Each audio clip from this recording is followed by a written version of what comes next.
I think people had this assumption that being a business owner means, oh, I started a business, I'm rich. Sure. Heck yeah. When in reality, it's like, no, maybe. Still waiting on that one. Yeah.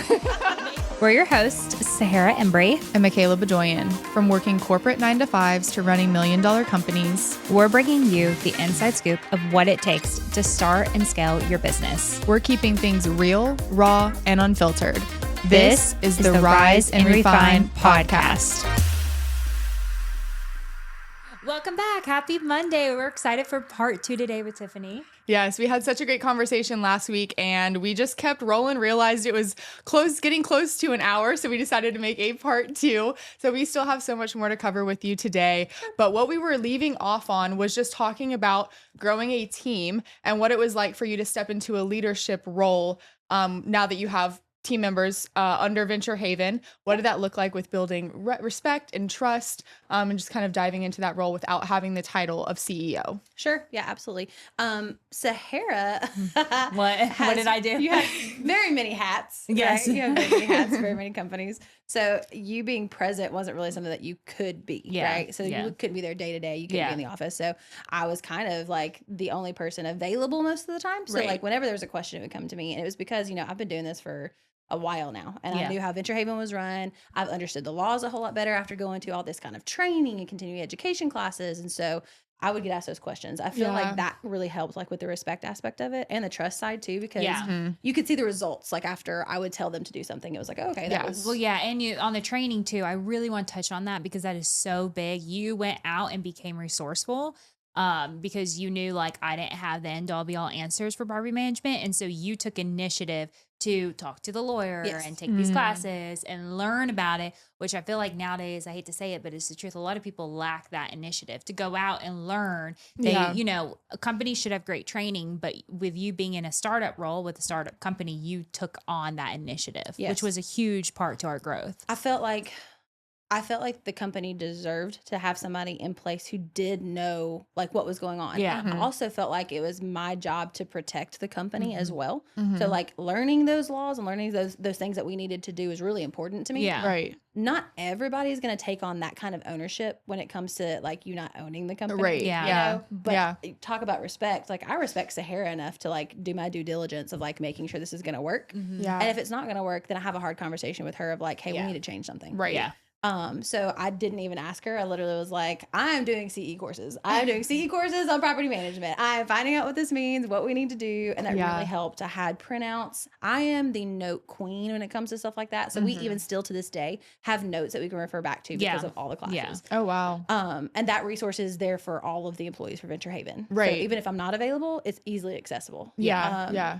That was also a big part of it too, is like coming up with processes that worked for us to actually make things flow better, make things more efficient and not just stressful all the time. Yeah. Because this job can get really overwhelming because I can come in and every day, and I know, don't laugh because you're like, that is nothing.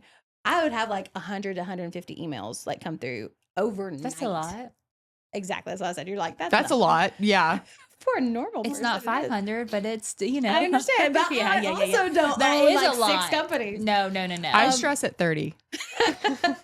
That being said, those emails though are not just like, okay, great. They're over. It's, hey, my HVAC isn't working. Hey, my plumbing has stopped up. Hey, this is this. So there's an action item with every single email was an action item. Yeah. It could be anything from investors asking about their owner statements. Like, hey, when am I getting my owner statement? Hey, can you break this down for me and help me understand it?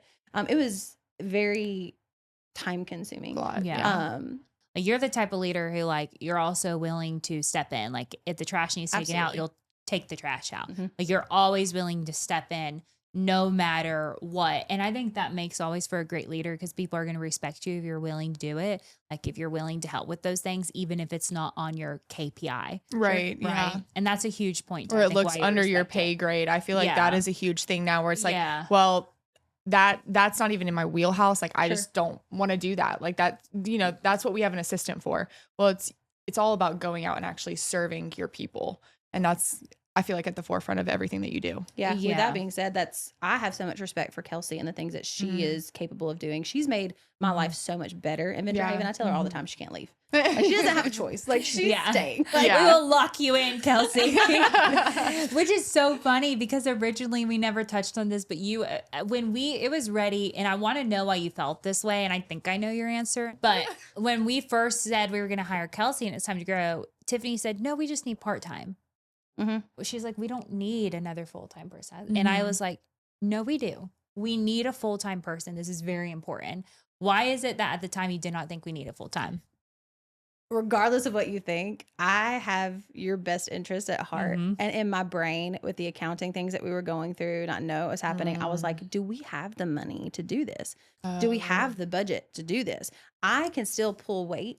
I can still do this until we get all of this resolved, until we have like, the numbers in line. And bringing somebody on part-time would be a little bit better as far as budget-wise goes. I know you didn't think I thought that way, but I did because I was very worried. I didn't want Venture Haven to just plummet be in the because red. I'm like, I can't swim. You know, like, you know? Yeah. I think that's the hard part as a business owner. And what I tell people we've talked about before is like, owning a business doesn't always mean making money. Sometimes it means sacrificing and losing money or not making money so that you can grow when you need to grow. I think people had this assumption that being a business owner means, oh, I started a business, I'm rich. Heck yeah. When in reality, it's like, no, maybe still waiting on that one. Maybe it means that for the next 6 months, we hire somebody and we take a pay cut, or we don't make as much money, or heck, we may even lose money and we put back in investment, right? But if we do that and we hire this person and that gives you more free time, our processes get better, we should grow. That's what should happen. And so I think I saw it from that way, which I see it from your way of, she knew I wasn't like making money at the time. She's like, I just want you to make money and feel it. And I knew you were coming from that place. Now, did it also go back to, I know in our previous episode, how you were talking about seeking that validation and not wanting to hire because you knew that you wanted to take on all of this that and was you what didn't. I thought too. Was that where we were going? I mean, like, did that play a role or? That's a really good question. I'm trying to put myself back in that place to see how I felt. I actually really needed help. Yeah. At that time, I was so burned out that I had mentioned this before. I was ready to quit. I was like, I can't do this. I can't do this alone. So I did want help. I also had the overwhelming feeling of, I already feel that way, and I'm going to bring somebody on and I'm going to have to train them on top of already feeling overwhelmed. Right. So it was kind of one of those, like, where do I give? Where do I take? Yeah.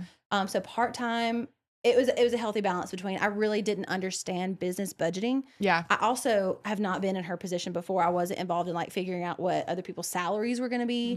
What does that look like in the future? How do you build upon that? Like those are still things I'm learning. But I think it was a combination of that and also like, oh my gosh, I'm adding more responsibility by adding somebody else full time, and I'm gonna have to train them every day, all day until they get it. Right. Yeah. So I don't know that it was imposter syndrome necessarily. I think it was just that I was very overwhelmed at the time. And I'm still recovering from that burnout, like still to this day. Like it was legit burnout. Yeah. I think burnout is definitely a lesson you're still learning and how to manage it. I don't know how to, I don't know how to turn it off. Yeah. Like my work goes. That's so interesting though, because I feel like that is historically a business owner problem. Like I have that issue with Refined, and you saying that you also have that issue with Venture Haven, even though you don't have like stock in the company in and of itself, you run the company day to day. And so the fact that you have taken that ownership, I feel like that is so unique though as well. I think employees, whether she run it or not, I was an employee once. I got burnout all the time. You can get burnout, but taking the level of accountability and authority that Tiffany has had in Venture Haven, I feel like that is so unique. I thought you were talking about burnout in general. No, not specifically burnout, but I understand what you mean. I don't know if it's, maybe this is real, and I haven't really talked to you about it. You know, when we had talked about Venture Haven in the beginning, you know, like she was very honest with me of like, hey, this is going to grow. Hey, you're going to grow in the company. We don't exactly know what that looks like. We don't know what the titles are going to be. But one day I would love for you to be part owner of the company. Right. So great. Awesome. Right. Still to this day, we don't really know when that's going to happen. The company still has to grow. We still have big goals that we want to hit.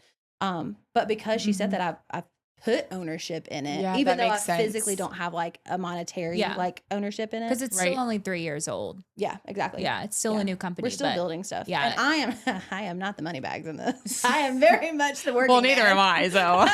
Yeah, it is a big thing. We got our sugar mom over here. Yes, we do.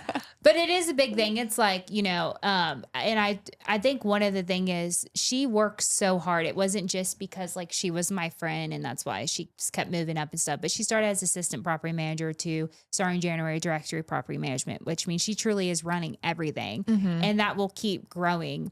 And Tiffany is like the Christina is to Embry crew. Like it's important to have people that I want to invest in and make sure that I build them up because I really do see how much like they put in into their every single day. And I'm not here just to. She knows this because she saw the accounting. They know like pretty much the first 2 years, Venture Haven did not really make money. Yeah. Like it cost me money. Yeah. But I believed in it and what we were building and getting it to the point and paying for those mistakes and investing in the people to where, okay, now we're making money. Now we're in growth mode. Let's see what year 5 looks like and let's keep growing. But I think that and the same of her putting back in and working every day, I feel like I put back up with making sure that she's been taken care of and at least I feel that way. Yeah. Like making sure she keeps climbing and climbing and climbing for only 3 years. Yeah. I mean, it's been a lot of growth in 3 years. Yeah. Like a lot. It's been like a rapid fire kind of on to the next. Haven't been able to catch up kind of growth. Yeah. Which is, you know, I'm still doing okay with. Of course, there's still more responsibility getting added. And, you know, we've talked about that in the break. You know, you still have to learn how to compartmentalize. I do feel like being in this role and like how I treat it, it takes a lot of sacrifice. Yeah. You know, I am still a single mom. Yes, I'm engaged. Yes. But we didn't talk about that, but she did end up getting engaged recently. She has a new man. I do. He is the absolute love of my life. And I'm very thankful for him. But we are very non-codependent. We are very much like, we're wonderful partners together. Yes. But we're not like he's off in Seattle right now, you know, and I'm just living my life. Like, he's getting his pilot's license, which is insane. Yes, well, he has his pilot's license. Commercial, going commercial. I try to explain it to her, but you know, it's very challenging. It's hard to explain it. Unless you're like he's getting hours. I know that. Yes. Unless you're in the aviation world, it's really hard to explain. Yeah. He does have an official job. He wants to be a commercial airline pilot. Okay. And thankfully, everybody will be happy to hear this. You cannot be a commercial airline pilot, even first officer, unless you have 1,500 hours under your belt. That's comforting. So people who fly you places have a lot of experience. Yeah. But when it comes to the trust aspect of it, we were talking about friends and things like that. And how do you hire people? Like, do you hire family? Do you hire friends? Yeah. I think the trust is easier established when you do hire a friend if you truly know them. Yeah. Right. Yeah. And I feel like I have put a lot of investment in this. I have put a lot of, you know, taking time away from my kids sometimes. You know, not to the point of them suffering, but it's like, hey, if I need to work late and go do something like a move-in inspection, because we have a lease that got signed today and they want to move in tomorrow, like I've got to get it done. Like it's not something that can wait. Yeah. Right. And then like I may be later picking my kids up, you know, and then I've got to hear, why is it so late, Mom? I wanted to go home and play video games. Yeah. Like, video games? Spend time with me. Yeah. Like, but it takes a lot of that. It does take a lot of mental sacrifice as well, because like I told you, I don't leave work here. Yeah. And it's not just that we get messages from tenants and things like that, you know, because things happen. Like when they come home from work, because they're the same, they work day to day too. We get messages. We've got to take care of that if it's an emergency. Like we've got to get a vendor out there. And then some vendors are like, hey, we're not working tonight. We can go out in the morning. And then you have to find a different vendor. It's also thinking about the next day. Like, what do we have that's due? Like, we have goals that we have set, right? I know you're very goal oriented. Yeah. And like, I'm sitting here thinking, I have to carve out time to do that. Well, when I carve out time to do that, then all of a sudden we have an issue and like somebody can't make it to a showing. Right. Or, you know, something's an emergency. I got to go out here and go check this out. Or property management is like real estate. You're on call all the time. Yes. It's very time consuming. Yes. And, you know, I think that you have to find somebody who's willing to do that, but also understand the expectation going into it. Yeah. You know, and that's going to be hard to find, but I think that boils down to hiring as well. Yeah, definitely. It's huge. Definitely. And I think we've done very good specifically with Venture Haven and who we've hired. We've been very blessed in that aspect. But I think that's why it's taken us so long each time when we hire. Like one thing we do for our company is like, okay, if we know we need to hire, like for right now, we're talking about hiring our next assistant property manager. And we're like, okay, we want them trained by March, spring. And so we don't post it 2 weeks before we say we want them to start and we're ready to train them. We're going to probably post it November because we know most likely it's going to take us 3 to 4 months to fully choose somebody and hire them and make a decision on somebody. And if we happen to find a perfect person in 1 week, okay, cool. That's great. But we are always ahead to make sure that we take our time and don't have the pressure to hire somebody. Yeah. I'll say this. Okay, go ahead. Just really quickly. That's all her brain. Like to me, I'm like, we're okay right now. We're hitting slower season, but she can foreshadow what it's going to be like every single time.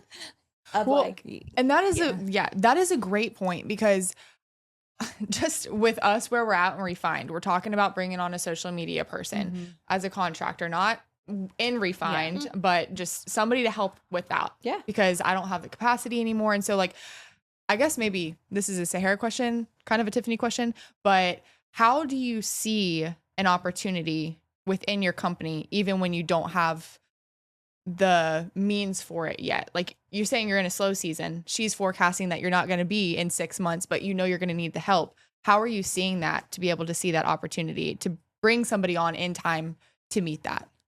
I really think that's it. I you say know that's a good the question. answer. I've learned from you. You've learned so well. So I happen to try to remain in the present. Right. Where are we now? Like, what do we need now? And I'm like, right now is a great time for us to start catching up on, as silly as this sounds, you have to do office work. Like you have to catch up on like updating your process. You're living manuals. in the day to day. Yes. Updating KPIs, which are job descriptions, like for new positions that are coming available, things like that. So we can catch up on those things, or we can reorganize, like silly as it sounds, like our key safe. Right. Like which properties do we not manage anymore? Which ones have been sold? Why do we still have this? You know, like spring cleaning of a business. Yes. But she also knows me really well. And she also knows that like, I don't do well, like if I have everything on my shoulders and I'm also bringing on a new person. So she's like, hey, during this slow season, let's go through the hiring process because we know it takes time.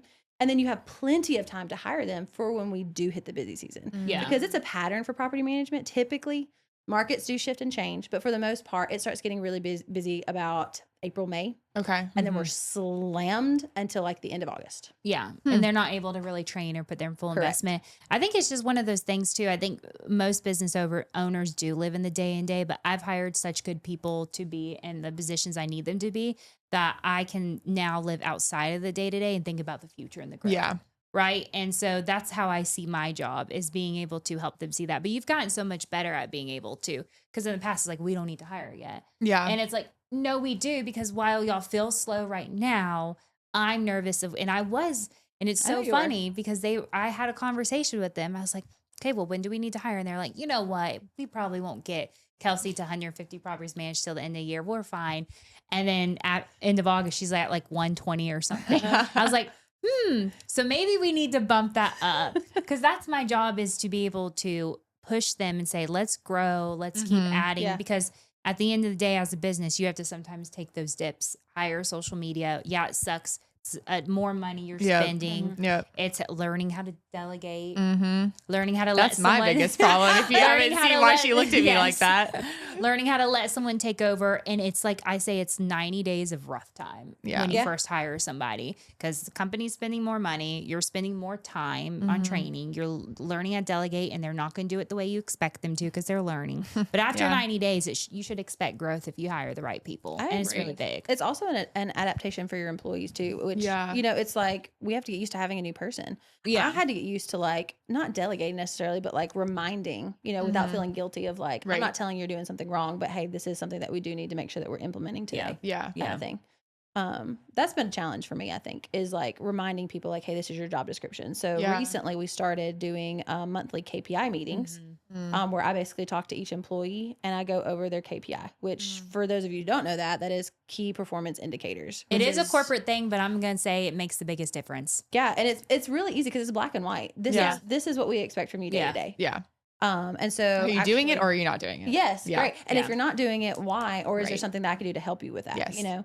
Talking about being kind of a servant to your employees. It's not just that it's on you. Right. It's like, hey, let's figure out how we can make this work. Right. Yeah. Exactly. You know what's funny? Let me adjust my feet first. Is because I'm on a lot of like the TikTok side of where people are talking about like corporate jobs and stuff like that. And they do have very negative, like, sayings about them. And one of the things that popped up recently was like making fun of KPIs in corporate. I'm like, what is the issue as a leader with setting expectations and communicating them? because as an employee, I would want that. What am I responsible for? I don't want to be left in the dark. I want to know what my day in day looks like to achieve success. And I want you to tell me. Now, I can see where some people take KPIs too far, where they're constantly over someone's shoulder. Like, did you hit this metric? Did you hit that you can take it too far. But I think a really well written out KPI with a monthly meeting of expectations and using it for projects and communication is actually really healthy for a company. But there's so much negativity surrounding having a KPI, and it's too corporate and it's ridiculous that managers look at that. I don't understand that. I think it matters how you come at it, though. Yeah. You know, you can come at it really cold-heartedly of like, hey, black and white, I told you to do this. You didn't get it done. Yeah. Strike. Right. Yeah. And you I didn't think hit this number, you're out. And I think that's how a lot of people see it. Yeah. Well, that is very corporate America. That is what I came from. Yes. And when I was working in Atlanta, that's kind of how it was. Like, you have your set list, you're not doing it. All right, we need to either reevaluate or you're X'd. Yes. Yeah. And that was kind of the expectation. And so it was very cold. Yes. But if you come from empathy and trying to seek to understand that person, and maybe it's okay, we take this off, we replace it with something they're naturally good at, then it creates a better culture. They have joy for their job. I don't know. Yeah. I don't have anybody else besides you and maybe Addie, but But that's it does what's make going a on in my difference. head. So you may not like this word I'm going to use, but I'm going to use it Go anyways. ahead. I feel like you need to have an environment of nurturing. Yeah. Not motherly nurturing, but like if you Yeah. want to nurture people to help them grow, Yes. like that's how you come at a KPI meeting. Yeah. And that's how you come at like explaining like their job and how can we help you. It is not not that bashing them, but like Correct. nurturing. Yeah. still providing, and Yeah. this word has such a negative connotation, but still providing criticism. Right. Yeah.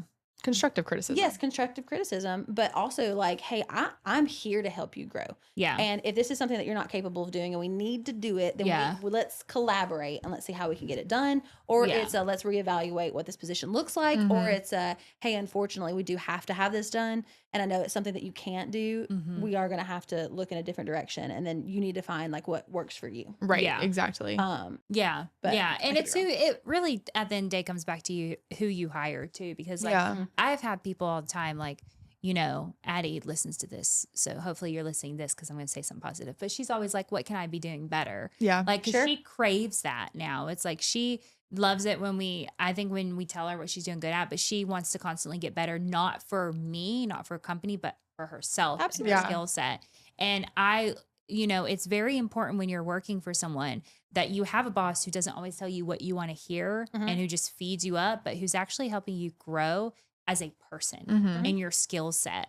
And they're doing it in a way of pushing you in a healthy, respectful way. Yeah, I agree. Yeah. That also, and I know we all know this, it's hard to find in a boss though. Yeah, It is. it is. It is really hard to find that in a boss. Maybe that's where the is. negativity comes from, because they have it from a boss who doesn't do it in a healthy way.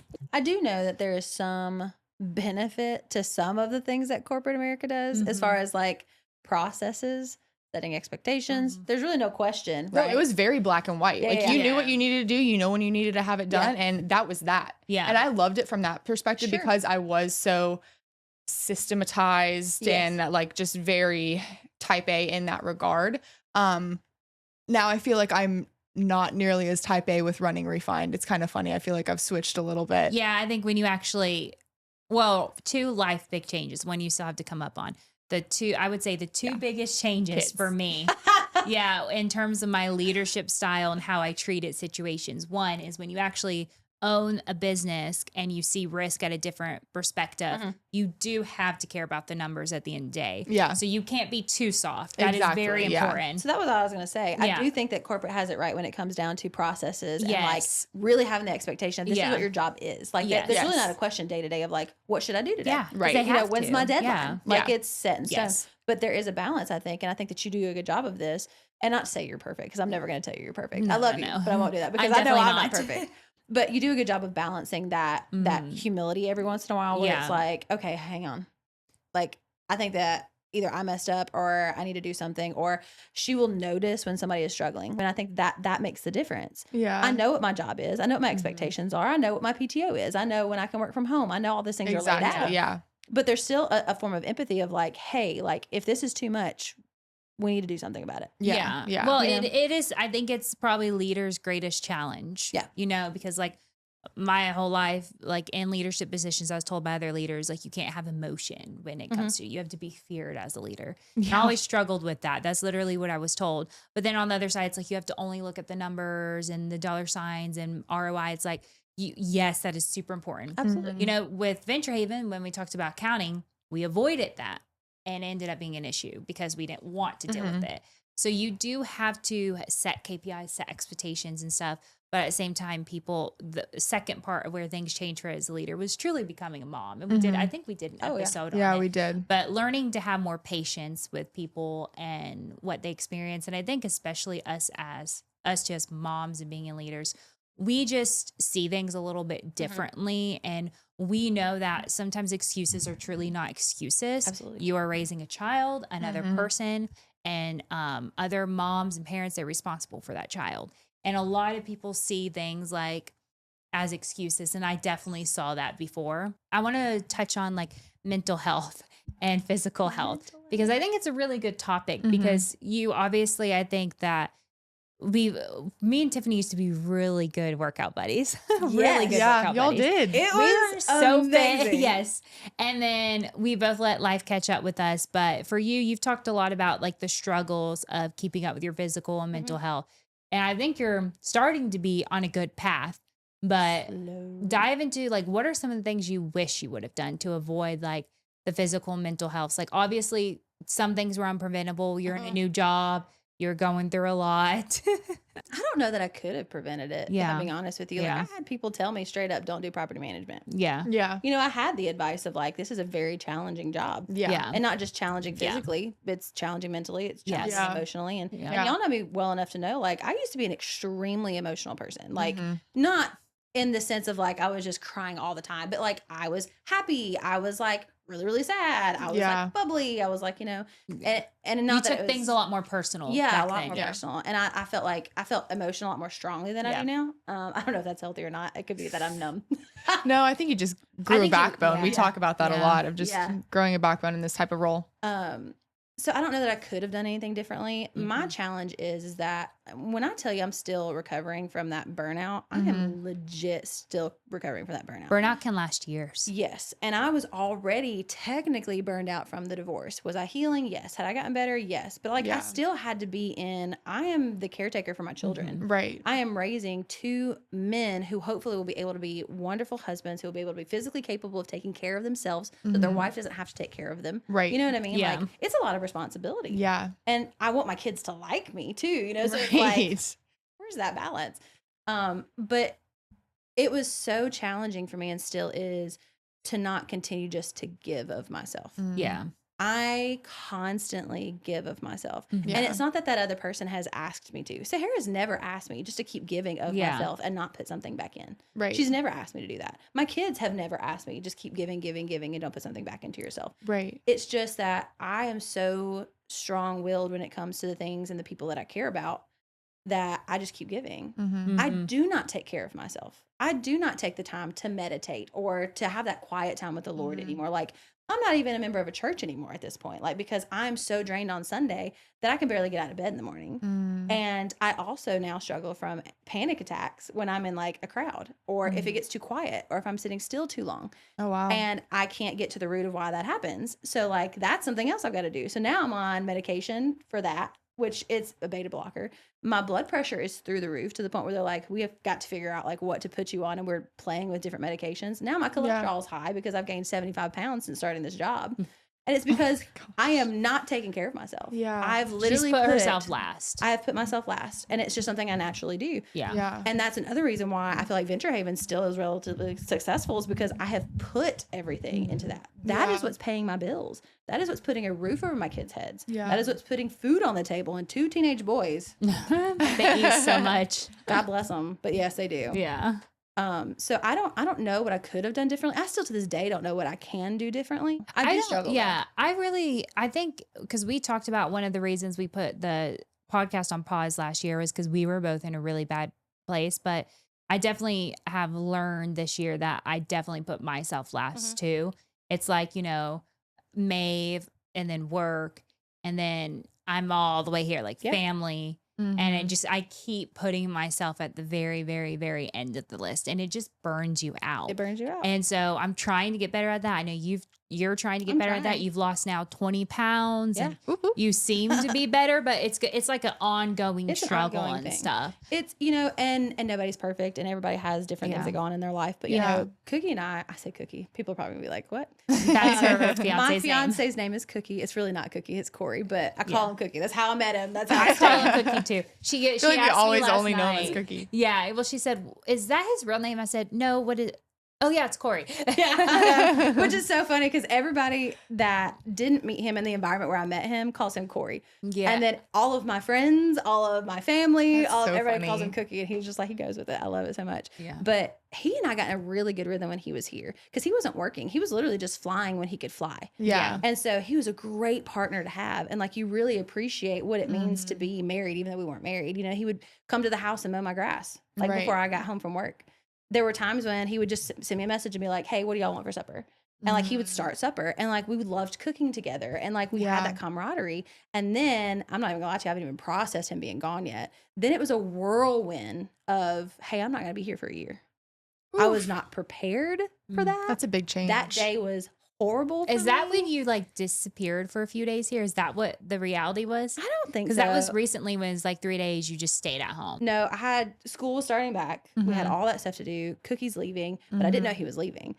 He was doing this whole this training process at this new job. And one day he just messaged me, probably like, I don't know, 9 or 10 in the morning. It was like, hey, there's a chance I'm leaving tomorrow. He said, I don't know. I'm getting the details. Like it happened that fast. And he was like, maybe I can push it to Friday. Maybe you'll listen to me and do it to Friday. And so it was kind of like I got hit by a truck of like. Yeah, that's massive within 24 hours. Yes. Yeah. It was a whole thing. And so I'm working, right? And so I have tears streaming down my face. I'm just trying to work, whatever. And I'm like, suck it up. It's fine. And then he was like, I'll let you know what I find out when I find out concrete plans. And so he tried really hard to get them to push it for a day because he's like, at least we'll have a day like to kind of process through it. Yeah. You know? He's also he takes care of his mom. She's a single mom too. And so she had a lawnmower that needed to be fixed before he left. And so anyways, it was a whole process in my head. So anyways, he comes back and says, I don't think that I can leave Friday. I'm pretty sure I'm leaving first thing in the morning. And I was like, oh my gosh. So like all day long, I'm really upset. And like on the way home, he was like calling me. He was like, hey, I have to fix mom's lawnmower. Like, are you taking me to the airport in the morning? We have to leave at like 5 o'clock in the morning, blah, blah, blah. And I'm like, I can't do that. And so then I start getting really upset, and I can't get words out. Yeah. Like, y'all don't know me, but like, obviously I can talk. Yeah. Right? Yeah. It's weird for me not to be able to talk. Speak. I couldn't get words out. Long story short, he ended up having to leave because he had to go to his mom's and do all this stuff. And I hug him and just fall apart. His poor shirt was soaked. I was like, I wasn't prepared for this. Right. I didn't have time to process this. Yeah. I did not know you were going to leave tomorrow for a year and I wasn't going to see you. And I said, I know that this is a good thing. I am not angry. I'm just sad. And I'm going to miss you so much. Yeah. And so because you have fallen into a rhythm after so many years of having to do everything yourself. Yes. And so it took that time to accept the help. Yes. And he's wonderful. Yeah. And long story short, I also said, I'm really upset that I won't be your fiance when you leave because we talked about the day you leave, I'm going to be your fiance. And he was like, well, with that being said, and I said, no, you're not. And he was like, I have to. And I said, no, you're not. We're not doing this out of a necessity. This is supposed to be like romantic. Like, and so then we start like bantering back and forth. And he's the perfect guy. He was like, Tiffany, I thought for sure you were a sure thing. Like, I knew this was going to be a yes. You tell me you're going to tell me no right now? And I said, no, I won't tell you no. And he said, well, Tiffany, he was like, you're the love of my life. You're going to make me the happiest man forever. He was like, will you marry me? And I said, yes. And I cried. Aww. And he hugs me and he goes, I don't want to leave now. Aww. And I was like, I know. And he was like, but I have to go. And I was like, I know. He was like, babe. And I said, what? He said, you're my fiance. And I said, I know. He said, I've never had one of those before. Love. He's so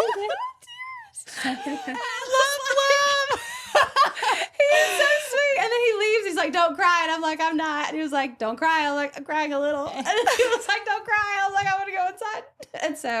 And that was the last I saw You of are him. so strong. I can't even imagine Casey getting on one knee and being like, all right, I'm dipping now to California or wherever. Yes. I'm like, oh my gosh. It has been a whirlwind. But all that to be said, that plays a part in like your mental health. Yeah. And I'm like, I haven't had time to even process that he's gone. Like FaceTime. And you're such a deep thinker too. Yeah. It's been how long now since he's been gone? It's been a month. It's been a month since he's been gone. So it's not been crazy long, but like there's no plan. Hey, only 11 more months. Yeah. Yay. Countdown. Well, it's good too, because like I think a lot of people would have taken it negatively and kind of gotten in a bad hole, but you told me you've got goals. You're like, I want to be fit by the time he gets back. I want to be better with my physical health. And so you're setting goals in place. And I think that's great because you're allowing him to go off, accomplish his goals, but you're still keeping that what you had before, which was too dependent. You're keeping the independence of you're gone. You're going to build yourself up a career. This is great for you. I'll still be here. I'm going to keep focusing on my boys, and I'm going to actually work on my physical health. Starting to put myself first again, and still keep putting myself first. So you're taking it in a more healthy approach than I feel like you would have in the past. Oh, 100%. Yeah. I probably eaten my feelings before. Now I'm kind of like, no pasta, no bread. It's fine. But yeah, no, I think that's really helped me too. I've really focused on like dieting and eating. I say dieting loosely. Eating healthier. Really watching what I'm inputting into my body. Just eating cleaner. And that does help a lot. It helps with my mental clarity. I'm not even gonna lie to you. This job made me drink a little bit. Yes, we talked about that. And I don't do that as much anymore, which is nice. You know, good. It is changing me, and I'm making little steps. And sweet people around me, you know, bring me books or send me podcasts and stuff like that. Of like, hey, it's important for self-care. And you know, as a Christian, like self-care can mean anything from like taking time to actually pray and listen and be quiet. Yeah, you know. But I feel like for the last 6 months, though, it's been difficult for me because I want to get up in the mornings. I want to have my gratitude. I want to have my time, but I've felt like I couldn't take that time. And I felt like I just needed to immerse myself in the work. I need to get shit done and keep going because I felt like we were getting backlogged and I needed to create time by taking more time to work, to create time to do things for Refine. Like it makes no sense saying it out loud now, but it made sense then. And just in the last 2 weeks, honestly, since I got engaged, it was like okay, you have some huge life moments happening. You and Casey cannot walk through this alone or try to figure this out alone. 100%. Like, let's get back to the root, to the foundation. And we had to have a whole conversation about that. So now I've had to rethink my mornings because I had a really good morning routine there for, I feel like got into it like 6 months into Refine and then a year and a half into Refine. I was like, okay, we're solid. Now I'm having to go back, relearn what I want to do, how I want to set up my mornings, what that needs to look like for me so that I actually am poured into before I pour out for the rest of the day and before I can serve Casey when he gets home from work and all that kind of stuff. So no, I feel you. And it's definitely a challenge to create that balance or find that balance. I don't really ever think that there is a true balance. I feel like you're giving and then you're pulling and then you're giving and you're pulling. But just kind of finding those, even if it's just 15 minutes on your drive in the morning all right, I'm going to take this time, no phone calls. I'm going to put on some worship music or I'm just going to have a conversation out loud because I know he hears me. And we have one more final question for you. And only you can answer this. Because really, truly. Like, literally, you're probably the only person who can answer this question. And we need your honest, real thing because you're the only one who knows both of us. Okay. And, like, actually had a friendship with both of us before Refined. Yeah. So, that being said, you and I had a friendship, a really strong friendship, when we were working at the previous place together. Same with you and Sahara, but a little bit afterwards. So, knowing us both individually, would you have guessed that we would be, one, working together in the way that we are, but two, co-owning a company like Refine together? I would like to say that I could see it. And the reason why is because y'all are both powerhouse women. And y'all have such like a vision for what you want to do. I knew that you were destined for better things than where you were. You just had you did though. You had so much talent and so much ability to be able to see things that other people didn't, or be able to like express something that somebody was trying to say but couldn't say on paper. Like you made that brand over there like what it is. You know what I mean? Like you put a lot of time and effort into that. She put blood, sweat, and tears into building a team and really honestly was running that company. And she was like, I saw her as like a mentor, even though you weren't even my direct boss at the time. I think what it took is I didn't really realize that you were as much into marketing as you were. I think that would be the only reason why I would say I wouldn't see y'all. Nobody did. No. Yeah. I really didn't. Yeah. I think that would be the only reason why I would say that I wouldn't see y'all doing the marketing thing together. But like, as far as like running a business goes, absolutely. Like, really, y'all have no ceiling. Never thought that. Really? Yeah, no. Well, I worked with both of y'all very closely. I say that relatively. She was basically across the way, and we did have to collaborate on some things to make sure like leads were done right. She was scary. She was scary. Do you know, I actually prefaced before people have an interview with her of like, hey, she's going to be really intimidating. I'm not as bad as I used to be. No, you're not as bad. Well, I don't know. Yeah, your vibe is very intimidating. Yeah, I am a very intense person, but it's okay because at least I can get the intense things done that nobody else wants to. Christina always says, she goes, thank God you're handling that. Yeah, I don't think anyone ever saw, though, you're right, the marketing side. I mean, like people to this day, I don't realize she knows because she sees it, but how involved in marketing I really am, and how much of a, I think, in all your companies I've got for it. Yeah. Like I'm not sitting behind Photoshop and doing all the lines. Illustrator. But you still have a vision. Exactly my point. But I have the vision for it and know how to help get the right people in to implement it and think of those things. I think that's been the biggest. That would have been the biggest thing is I just had no idea that you were so into marketing. The visionary side of it. The visionary side of marketing. Oh, that's cool. Okay. I just wanted to ask the question because I genuinely was curious because you truly are probably the only one that was close to both of us and are still relevant in running Venture Haven and the capacity that you are. So it was more of like a selfish, like, I want to know if she thought I'm this. to answer it. Yeah. Again, that would be the only reason why I would say no. But seriously, like y'all both have endless talent and endless potential. And I think that this is going to go really far as long as you keep putting in the work. Yeah. That's it. Yeah. Those initial business struggles. Yeah. Because she's basically 1 year behind Venture Haven. I would say, okay, what's your answer? Year 1, 2, or 3 was the hardest for Venture Haven. Mine was 2. What would you say? The end of 1. Going into like 2. Yeah. So she's in year 2 right now, right? Going into 3. Going into 3. That for me was it has always been the hardest year for every business. So she's in my opinion, the hard year. See, I feel like end of year 1 going into year 2, that was so difficult because I feel like I finally got my footing. Yeah. And now it was, okay, I'm in the thick of it in the day-to-day. I'm in the weeds of processes and learning all this and I'm starting to get a rhythm, but we're taking on more clients. So trying to figure it out. But now I feel like we're at a place of, all right, we have our systems down. Like we're growing, but because we are growing, that's the hard part now. Yeah. It's like we've done the basics. Now we're in growth mode and it's like, shit, we've got to spend money to make money. I don't want to spend money. I don't want to retract on certain things. I don't want to delegate certain things. And so those are the hard conversations that we're now having, but it's necessary in order to take Refine to the next level. So yeah, it always is necessary to grow. You have to go through those. Nothing's easy in business. No. Well, thank you so much, Tiffany. Seriously, this has been such an enlightening conversation. And hopefully you guys have really learned and maybe taken some little insights from Tiffany as well. If you have any questions for her, please DM us. Let us know. You can leave them in the comments on this episode, or you can go over to Instagram or TikTok at Rise and Refine Podcast and send us a DM. If you like this episode, please like and subscribe. You can see us on Apple, Spotify podcast, or you can watch us here on YouTube. If you see a couple different camera angles, it's just because we had some technical difficulties, but that's okay. I tried my best. Chandler was gone. Yeah, exactly. Our videographer.